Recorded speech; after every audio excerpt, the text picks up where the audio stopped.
Y este video es para hablar de lo que se está hablando en este momento, este revuelo que ha habido por el tema del grupo Sura, del grupo Nutresa. ¿Qué es lo que está pasando con esto? Bueno, quiero hacerles un breve recorrido por toda esta telenovela que se ha convertido la pretensión de adquisición de las compañías más importantes del grupo empresarial antioqueño, digamos, con una pretensión del ya muy conocido magnate Jaime Gilinski. Vamos a hablar entonces para contextualizar de cómo comienza todo esto. Tenemos que recordar que hace un año, alrededor de noviembre, el grupo de Gilinski a través de Nugil, que es otra empresa de la cual el grupo Gilinski es principal accionista, oferta por varias compañías en Colombia. Eso lo hace a través de unas OPAs, o sea, ofertas públicas de adquisición. Lo que esto quiere decir es que personas que evidencian o inversionistas que evidencian que las acciones están a buen precio en la bolsa deciden comprarlas. Esto lo hacen pues a través de esta OPA, ¿de acuerdo? Entonces se había visto que las acciones en Colombia estaban por el piso. Recordemos que el precio de las acciones en la bolsa lo determina el mercado, la oferta y la demanda, no la compañía. Entonces evidencian esta oportunidad y ofertan por Nutresa, luego lo hacen por Sura. Al final de todo este recorrido, se quedan o logran de alguna manera penetrar ese enroque tan fuerte que ha tenido históricamente lo que se conoce como el grupo empresarial antioqueño, y logran hacerse a un 31% de Nutresa y un 38% de Sura, dándole entonces en Nutresa 2 sillas, 2 puestos dentro de la junta directiva y 3 para Sura, dándoles cierto poder de decisión, pero finalmente lo que se ha evidenciado es que el grupo Gilinski lo que quiere sin duda es tener poder controlante sobre estas compañías, es decir, tener mayoría en la junta directiva y de esa manera decidir sobre ellas. Después de todo de toda esta situación que ha durado un año, en donde se han hecho diferentes OPAs, o sea, se hizo una primera por un precio, luego por otra, luego por otro precio, hasta que al final pues logra ese 31 para Nutresa y ese 38 para Sura. ¿Qué buscaba? Repito, sillas en la junta directiva.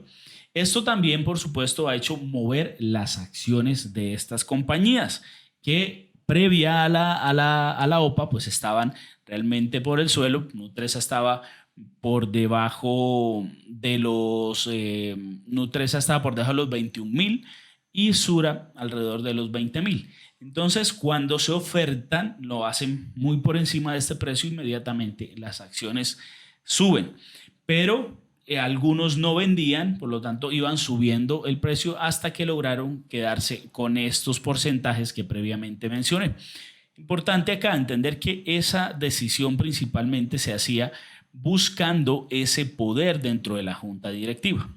Pero por Nutresa, y luego de varios intentos, no se logra obtener digamos, esa respuesta de venta de los accionistas y no logra concretarse entonces la venta, o por lo menos no logra el grupo Gilinski quedarse con ese poder controlante de la compañía. Entonces aquí aparece pues un actor que viene pues a cambiar todo este tema, que es lo que justamente está sucediendo ahora. Llega un fondo de inversiones, un fondo de inversiones con base en Abu Dhabi, que se llama IHC o International Holding Company, que pues es un fondo que se conoce, tiene más de 88.000 millones de dólares dentro de su fondo, a ofertar ahora por Nutresa.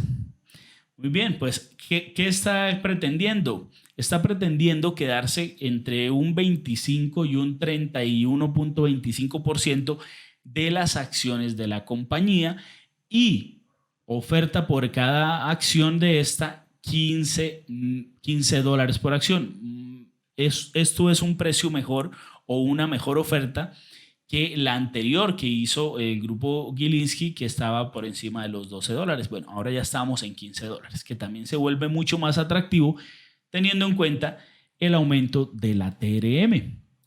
Entonces, digamos, vienen a ofertar, para ir entendiendo el tema, viene esta compañía del Medio Oriente, que también es evidente tiene relación con los Gilinski, a ofertar por Nutresa. Ese porcentaje con el que pretende quedarse la International Holding Company generaría un poder controlante sobre la compañía, ¿de acuerdo? Entonces, aquí tenemos que entender la estructura, el enroque que tiene finalmente lo que se conoce como el Grupo Empresarial Antioqueño, antes, hace muchos años, conocido también como el Sindicato Antioqueño. Entonces, pasemos para que entendamos las compañías que hacen parte de este enroque. Como ven, Nutresa, Argos, Sura, Enca, Bancolombia, Protección, esta, digamos, dentro de las principales, ¿no? Quiero que nos concentremos de alguna manera para que veamos o concentrarnos en esta compañía para evidenciar cómo está compuesto este enroque. Vamos a concentrarnos acá en Sura, ¿no?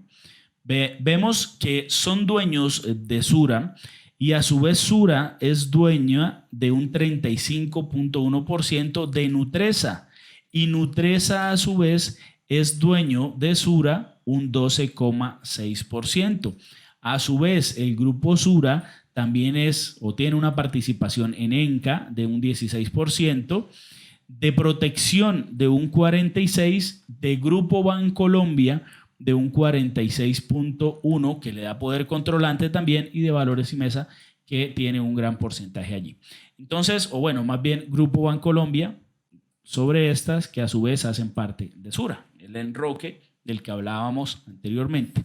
Y Sura también pues tiene 35.24% de Argos y Argos a su vez 27.6% por Sura y Argos a su vez de Celsia y Argos a su vez. Bueno, o sea, este es el enroque, este que estamos viendo acá, ¿no? Como entre estas compañías todas tienen participación en las demás.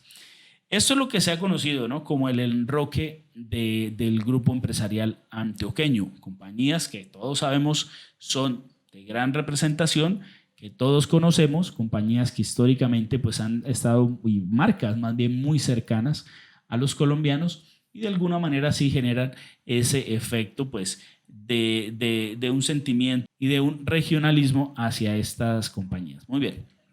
Entonces, ¿qué es lo que está sucediendo en este momento? Como la oferta es por Nutresa y no se ha generado, pues, digamos, ventas de minoritarios que sean representativas, dado que lo que busca el grupo IHC es quedarse por lo menos con un 25 a un 31%. Aquí, digamos, quien hace que esto sea definitivo es que el grupo Sura venda gran parte de su participación. Recordemos que el grupo Sura tiene el 35% de Nutresa. Entonces, se hizo una o han estado en juntas el grupo Sura para determinar si finalmente venden ese 35% o el porcentaje que ellos decidan en junta a la oferta del grupo IHC. Pero aquí ha sucedido algo. Si nos volvemos al pasado, recordamos que por el grupo Sura también se ofertó y que ahora el grupo Gilinski tiene un 38% de participación dentro de Sura. Es decir, que el grupo Gilinski, que de alguna manera tiene relación con el grupo IHC, que es el que quiere Nutresa, es lo que está sucediendo allí. El grupo Gilinski efectivamente está interesado en que se dé esa negociación, porque si se llega a dar, va a tener más participación dentro de la junta de Sura, que a su vez le da más participación en Nutresa. Y esto, evidentemente, pues con un socio que no es un socio en la práctica, así lo ha manifestado el mismo IHC, pues evidentemente tendrían allí pues a un miembro que estaría más a favor seguramente de las decisiones que tome más el grupo Gilinski que los directivos históricos apegados al GEA, ¿no? Entonces, lo que ha sucedido básicamente es esa batalla entre los altos, la alta gerencia de Sura, apegada a los intereses históricos del GEA, versus los nuevos intereses de un participante que ahora viene a ser un gran participante, que es el grupo Gilinski, que seguramente va a querer pues cambiar las cosas. Ninguno quiere ceder y básicamente se genera una situación bastante compleja que voy a explicar ahora. Más adelante, después de tanta negociación, en la semana pasada, el día jueves, sucede lo siguiente. Están en la junta, después de cambiar muchas veces la junta, esto es lo que estaba sucediendo. Esta es la junta del Grupo Sura, ¿de acuerdo? Esta que vemos acá. Luis Zuluaga, Sebastián Orejuela, Santiago Cuartas, Pablo Londoño, Ángela María Tafur, Ximena Lombana y Andrés Bernal. Esta es, digamos, la junta que iba a decidir qué iba a pasar con la venta de las acciones de Sura, de la participación de Sura en Nutresa en la OPA que están ofertando por ella. El tema es el siguiente. De estos que estamos viendo acá, estos 4 hacen parte del grupo tradicional y estos 3 de Gilinski. Entonces, como son 7, no hay manera, básicamente, de que la sumatoria de estos 3 supere la de estos 4 en la junta directiva, y evidentemente aquí se votaría porque no haya una venta, o por lo menos eso ha evidenciado el GEA, que no le interesa participar en las OPAs que ha generado tanto valor. Y de hecho, miren, podemos ver perfectamente cómo después de las OPAs del grupo como tal, las acciones han subido sustancialmente. Esto es la OPA, previo a la OPA, y de aquí en adelante miren cómo incluso llegó a un máximo 58,000 pesos la acción del Grupo Sura. Esto producto de la OPA. Mientras estaba acá, el mismo Sura pudo haber comprado sus acciones a ese precio tan bajo, porque estuvieron incluso alrededor de los 15,000 y no lo hicieron. Pues alguien vio interés, vio una oportunidad allí y fue y lo hizo. Entonces generó valor a los inversionistas, a los minoritarios, ¿sí? Los que teníamos acciones acá. Ok, esto para la acción ordinaria del Grupo Sura no tuvo la misma suerte. La acción preferencial, de la cual ya también tenemos unos videos, y los invito a que lo vean. En videos pasados hemos hablado de la acción preferencial de Sura. Bueno, esto digamos para la acción de Sura. Veamos qué pasó con la acción de Nutresa. Efectivamente también, después de la OPA que se dio aquí en noviembre, la acción pues ha tenido estos saltos, ya que se ha dado diferentes ofertas por la compañía, alcanzando a estar pues incluso aquí por el valor cercano al valor ofertado ya. Recordemos que lo que quiere el grupo IHC pues es comprar a $15, lo que nos llevaría a un precio aquí por encima de los 70,000 al precio de la TRM el día de hoy. Así que hasta aquí podría llegar perfectamente la acción de Nutresa, y esto favorecería sumamente a los minoritarios.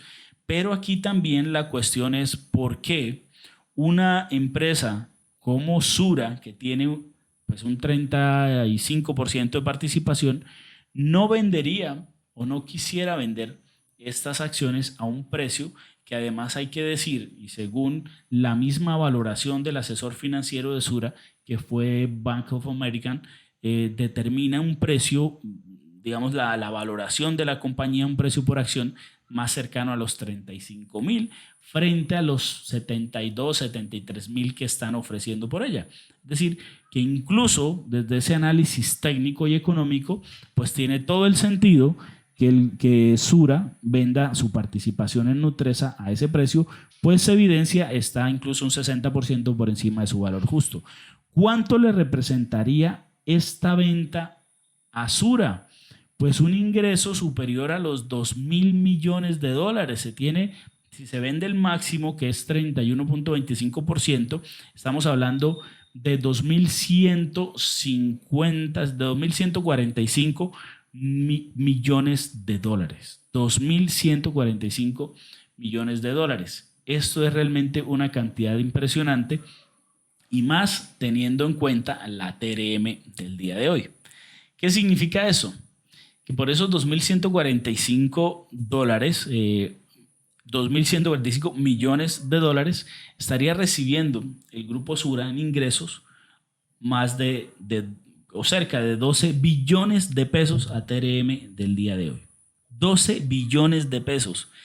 Eso es alrededor de un 55%, casi un 60% de lo que es la reforma tributaria que se está tramitando hoy en día en el país, para que se hagan una idea, una sola empresa.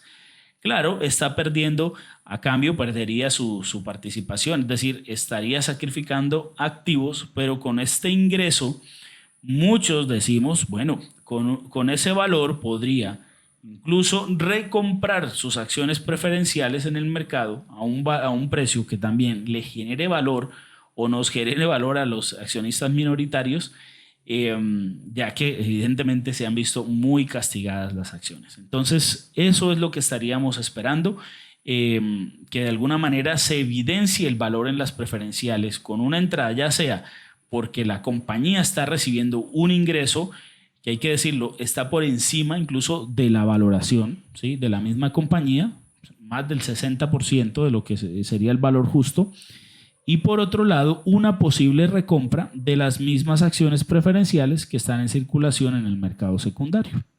Eso puede hacer que ese versus que está perdiendo en Nutresa, pues digamos, el patrimonio no se vea sacrificado en una posible recompra de acciones preferenciales, más otras, imagínense la cantidad de inversiones que pueden aumentar activos y por lo tanto también patrimonio, dado que no sería una adquisición apalancada pues en crédito.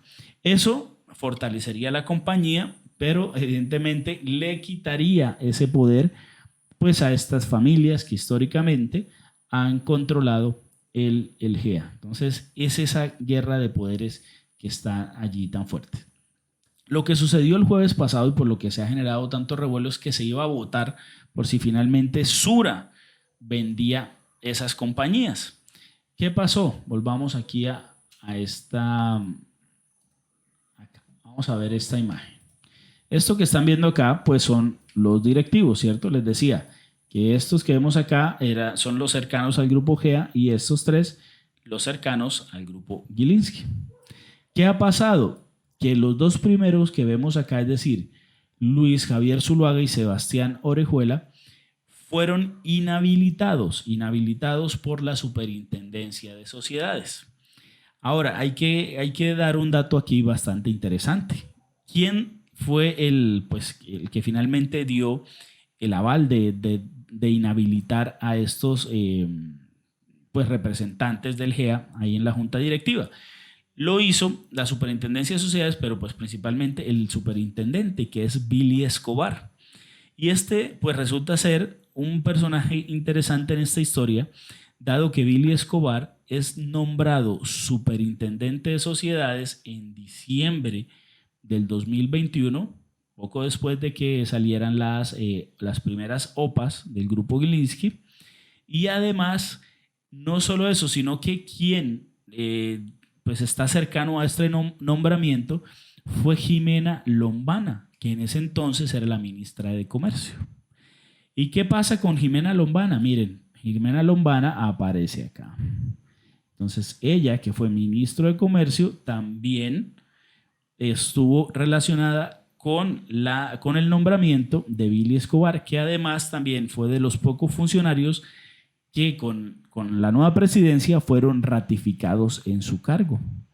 Entonces, digamos, no es un dato menor, que hay que decir, seguramente se tejen detrás de bambalinas pues todos estos hilos del poder, evidenciando pues aquí estamos hablando de negocios y de dos grandes grupos empresariales, todos pues moviendo sus fichas y evidentemente haciendo un pulso de poderes y demás. Muy bien, entonces, ¿qué ha sucedido? Como estos dos están inhabilitados, quedaban los otros 1, 2, 3, 4, 5 participantes para hacer la votación, ¿de acuerdo? Y como 3 de esos 5 son de los Gilinski, tendrían ya mayoría para una votación, ¿sí? Entonces, si se daba la votación, evidentemente estos 3 por mayoría ya dejaban, pues hacían que se votara a favor de la venta de las acciones al grupo IHC en la OPA. Pero una jugada, ellos estaban inhabilitados y y antes de la junta, todos ellos renunciaron. Miren aquí, renuncia la junta directiva de forma inmediata. Esto lo hicieron el mismo día, el día jueves 10 de noviembre, digamos previo. Bueno, tengo entendido que unos previo y algunos incluso entraron a la citación de la junta, como lo fue el señor Cuartas, Santiago Cuartas, porque al parecer hay unos audios en los que se evidencia que Santiago Cuartas, ahí, una vez iniciada, y aquí es donde está el detalle, iniciada la junta, Cuartas dice que va a vender, se va a retirar, perdón, y lee incluso su carta de renuncia. Bueno, algo así está difundiéndose por allí. Es decir, está ese detalle, si finalmente ellos renunciaron antes, si esa renuncia es válida, si esa renuncia tuvo que instaurarse frente a la Cámara de Comercio, que no se hizo el día 10, o sea, no fue previo a la citación. Bueno, y si finalmente, si al estar ellos inhabilitados, con un quórum de 3 era suficiente para la votación. Lo que hicieron entonces ellos 3 fue votar básicamente a favor, dado que había quórum, dado que ellos que estaban inhabilitados ya no hacían parte de un quórum, o sea, ya el quórum no era de 7, sino de 5, ¿de acuerdo? Entonces había más del 50% y hubo votación para la compra, para la venta de un 31% de las acciones de Sura en el grupo Nutresa en la OPA que oferta el International Holding Company. ¿De acuerdo? Ahora, ¿qué pasó? Pues el grupo Sura, o más bien el grupo Sura apegado al GEA, que está básicamente representado por los altos directivos, por la alta gerencia, dicen que esa junta no fue válida, dado que ellos renunciaron, estos que estamos viendo acá, renunciaron, así que había que convocar nueva junta para que hubiera el quórum necesario y de esa manera pues dar una votación justa. Mientras que, pues obviamente, el grupo Gilinski dice que fue una votación en todo el derecho y finalmente, según por lo menos queda en el acta de esa reunión, que no sabemos si va a ser finalmente una junta directiva pues, legal o no, ya miraremos a ver qué dicen las autoridades, pero ellos sí manifiestan la venta. Y esta venta entonces obligaría al presidente de la compañía, al señor Gonzalo Pérez, pues a hacer la venta de la OPA. Pero aquí hay otro elemento interesante, y es que esta OPA tiene vigencia hasta este viernes 18 de noviembre y ya no hay manera de correrla, porque hasta el día de ayer, hoy es miércoles 16 de noviembre, hasta el día de ayer, martes 15, tenía la opción el grupo IHC pues de posponer y decir, ok, vamos a dar más plazo para que ustedes se vuelvan a reunir, etcétera, etcétera. No sucedió, por lo tanto ya no hay la opción de comprar más adelante si se llegara a ver la posibilidad. Digamos, un ejemplo, si se vuelve a dar una junta directiva más adelante y deciden sí o no, ya no hay opción, porque este viernes vence el plazo para que se decidan. Entonces, según lo que se hizo en esa junta directiva, Gonzalo Pérez debería entonces hacer la venta, y si no lo hace, entonces aquí viene pues una situación muy compleja. Seguramente esto va a irse a tribunales, porque si él no lo hace, incluso puede responder. O sea, si la junta se decide que es válida, la responsabilidad de Gonzalo Pérez por no hacer efectiva la decisión de la junta directiva, pues puede ser realmente muy fuerte. Estamos hablando pues de sanciones que incluso pueden llegar a ser penales. No sabemos si finalmente se van a echar esa gran responsabilidad o esto que ha hecho finalmente el grupo Gilinski de acorralar de esa manera, y en todo este juego realmente, hay que decirlo, interesante, que da pie para toda una serie, todo un libro, pues este pulso de poderes quedará para la historia.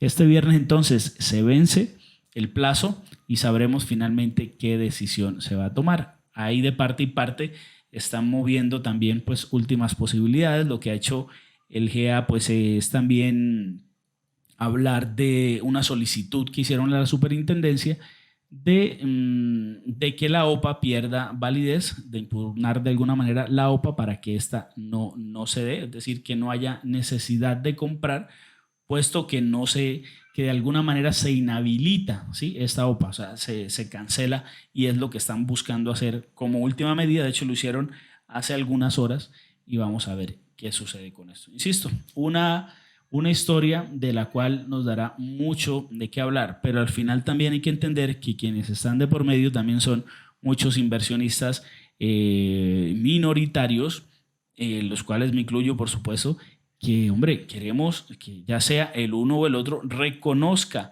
el valor que es evidente en esas compañías sobre unas acciones que han sido tremendamente castigadas.